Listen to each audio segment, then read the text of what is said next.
The rookie officers were confident in their traffic stop technique. After all, they had graduated from the academy just 8 months ago. What they didn't realize was that their victim was the man who had taught them everything they were doing wrong. Don't forget to subscribe, leave a like, and a comment before we start to learn more about what happened. The neon lights of downtown Atlanta reflected off the wet pavement as Sergeant Michael Davis drove his black Camaro through the entertainment district at 11:30 p.m. on a Saturday night. At 41, Michael looked more like a club security guard than a police training instructor. 6 feet 2 inches, broad shoulders, wearing a fitted black t-shirt and jeans. He just finished working his weekend security job at a popular nightclub, earning extra money to help pay for his daughter's college tuition. What Michael didn't expect was to become a real-time example of everything he'd spent years trying to teach rookies not to do. Officers Carlos Martinez and Jessica Johnson were cruising their patrol sector when they spotted the Camaro moving through the club district. Both 25 years old, they'd graduated from the Georgia Police Academy 8 months ago and were still eager to make their mark. "Check out the Camaro," Martinez said, nodding toward Michael's car. "Looks like a drug dealer ride to me." Johnson agreed. "Nice car, late night in the club district. Probably just made a sale." They had no reasonable suspicion, no probable cause, just assumptions based on a car and a location.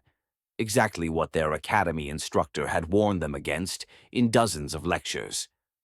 Martinez hit his lights. Michael pulled over immediately, placed both hands on the steering wheel, and waited.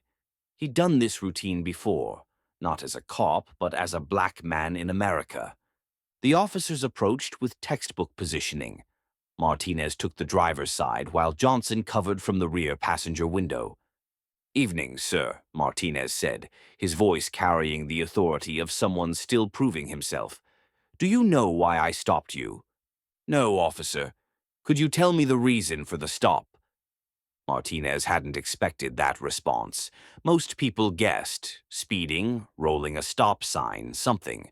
This guy was asking for legal justification. "You were driving through a known drug area," Martinez said. "We're conducting proactive patrols." "Driving through a public street isn't illegal," Michael replied calmly. "What specific violation did you observe?" Johnson stepped closer to the passenger window. "Sir, you're being awfully defensive for someone who hasn't done anything wrong." Michael kept his hands visible. "I'm just asking for the legal basis of the stop, which is my right." Martinez felt his authority being challenged.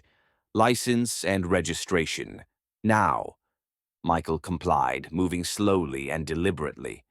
When he handed over his driver's license, Martinez barely glanced at the name before walking back to the patrol car to run the information. "Clean record," Martinez told Johnson over the radio. "But that doesn't mean anything. Smart dealers keep their paperwork straight." While Martinez ran the license, Johnson kept watching Michael through the rear window. Something about his posture bothered her. He was too calm, too controlled, like he knew exactly what to expect. Martinez returned to the driver's window. "Mr. Davis, I need you to step out of the vehicle." "Am I under arrest?" "I didn't say you were under arrest. I said step out of the vehicle." Michael knew his rights, but he also knew that arguing on the street rarely ended well. He stepped out of the car, keeping his movements visible and non-threatening. "Have you been drinking tonight?" Martinez asked. "No." "Using any drugs?" "No." "Where are you coming from?" "I work security at Club Velvet. Just got off my shift." Johnson perked up. "Security guard, huh? That explains the attitude. You think you're some kind of tough guy." "I think I'm someone exercising his constitutional rights," Michael replied evenly. That was the wrong answer. Martinez's face hardened. "Turn around and put your hands on the car. I'm going to search you for weapons. Do you have reasonable suspicion that I'm armed and dangerous?" You're a security guard who works at a club, driving through a drug area at midnight. That's enough for me. Michael submitted to the pat-down, though every part of it violated the Fourth Amendment standards he taught twice a week. The officers found nothing. No weapons, no drugs, no contraband of any kind. "Where's your security license?" Johnson demanded. Michael reached slowly for his wallet and pulled out his security certification. As he handed it over, his police academy instructor credentials were visible in the wallet's clear window. Johnson glanced at the security license but didn't notice the other credentials. This better not be fake. "It's not fake. It's issued by the Georgia Secretary of State."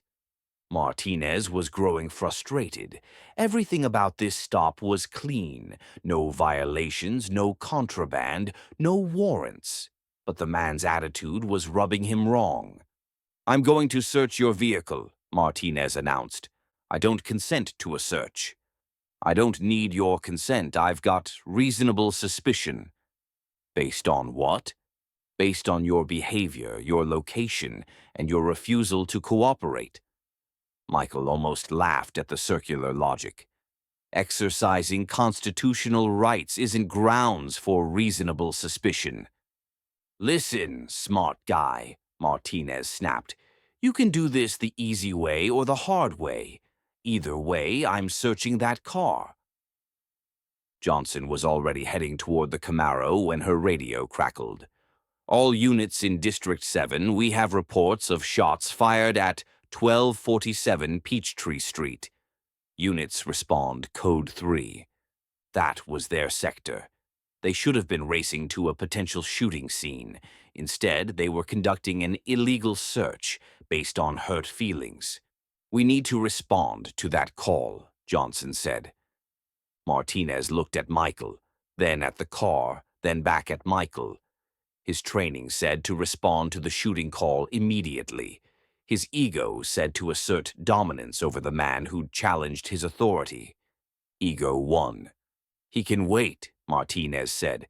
"This won't take long." As Martinez began searching the Camaro's interior, Michael made a decision. These officers were violating everything he'd spent years teaching, ignoring an emergency call to conduct an illegal search, and demonstrating exactly why police-community relations were deteriorating. "Officers," Michael said, "I need to tell you something." "Save it for the judge," Martinez called from inside the car. "I'm Sergeant Michael Davis, Georgia Police Academy, badge number 4471. Both officers froze. Johnson was the first to speak. "What did you say?" "I'm a training instructor at the Georgia Police Academy. I teach constitutional law and proper arrest procedures."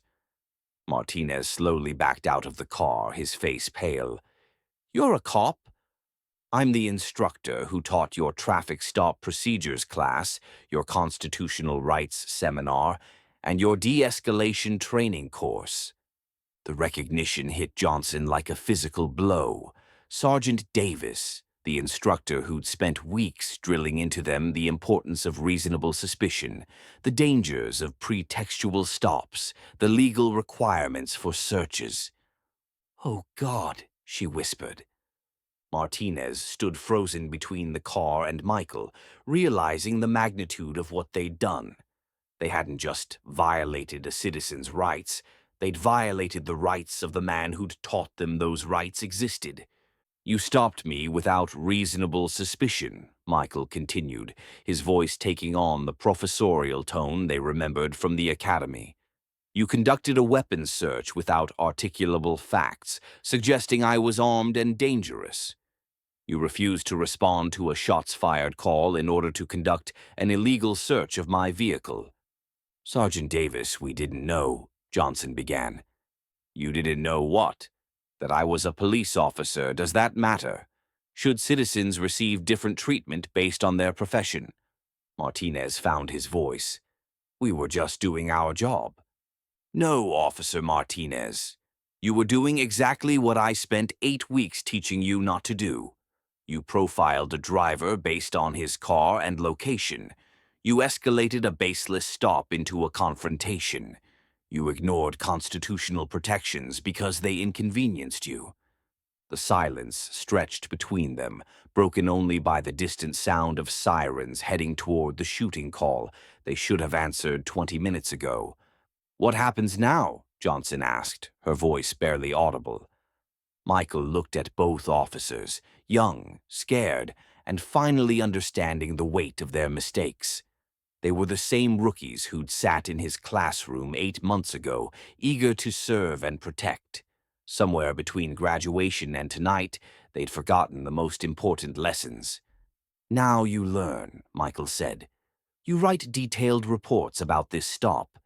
You explain to your sergeant why you ignored a shots-fired call. You think about whether the person you're stopping is someone's father, someone's son, someone who deserves dignity regardless of what car they drive or what neighborhood they're in." Martinez looked at the ground. "Are you going to file a complaint?" "I'm going to file a report," Michael said. "What happens after that depends on whether you learned anything tonight." 3 weeks later, officers Martinez and Johnson sat in a conference room at police headquarters, facing an internal affairs investigator and their training sergeant. The report from their encounter with Sergeant Davis had triggered a comprehensive review of their recent traffic stops, revealing a pattern of constitutional violations and procedural failures. "Officers," the IA investigator began, "your encounter with Sergeant Davis has raised serious questions about your understanding of basic police procedures. How do you explain stopping someone without reasonable suspicion?" Martinez struggled to find words. "We thought, the car looked suspicious. A legally owned vehicle driven by someone with no criminal record looked suspicious. Can you elaborate on that?" Johnson tried to help. "We were being proactive in a high-crime area. By violating the Fourth Amendment rights of a police training instructor who was commuting home from his second job." The questions continued for 2 hours, dissecting every aspect of the stop and revealing how thoroughly the officers had failed to apply their training. The consequences were swift but measured. Both officers were suspended for 2 weeks without pay and ordered to complete additional training on constitutional law and community policing. They were also assigned to ride with senior officers for 3 months before being allowed to patrol independently again. But the real impact came in the classroom.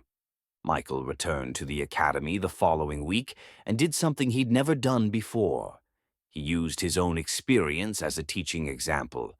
Standing in front of a new class of recruits, he told the story of being pulled over by 2 of his former students. "The officers who stopped me weren't bad people," Michael told the wide-eyed recruits. "They were young cops who forgot that the badge doesn't give you the right to violate the Constitution just because someone challenges your authority. They forgot that every person you stop is a human being with rights, dignity, and probably a story you know nothing about." One recruit raised her hand. "Sergeant Davis, how do you make sure you don't make those same mistakes?" Michael smiled.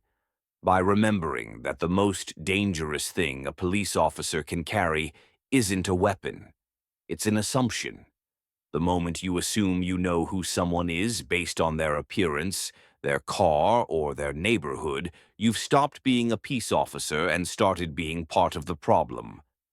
6 months later, officers Martinez and Johnson had become different cops. They still worked the same sector, but their approach had fundamentally changed. They focused on actual crimes rather than suspicious behavior. They treated every stop as an interaction with a fellow human being. They remembered that their authority came with responsibility. Martinez later said, "Getting stopped by Sergeant Davis was the most embarrassing and educational night of my career. I thought I was a good cop, but I was just a cop with a badge and an attitude. He taught me the difference." The encounter had ripple effects throughout the department. Other officers heard the story and began questioning their own practices. The training academy incorporated Michael's experience into their curriculum, using it as a real-world example of how good intentions could lead to constitutional violations. Michael continued teaching, but with a new perspective. He'd always known that police work was about more than procedures and laws. It was about human dignity. Being on the other side of a discriminatory stop had reminded him why those principles mattered. True police work, he often told his students, isn't about showing people you have power over them. It's about showing them you have power and choosing to use it wisely. The badge is a tool for protecting constitutional rights, not violating them. And the moment you forget that, you're not serving your community, you're failing it. The night that changed everything had lasted less than an hour, but its lessons would influence police training for years to come. Because sometimes the most powerful teaching happens when the teacher becomes the student, and the people who most need to learn are forced to confront the gap between what they were taught and what they chose to do.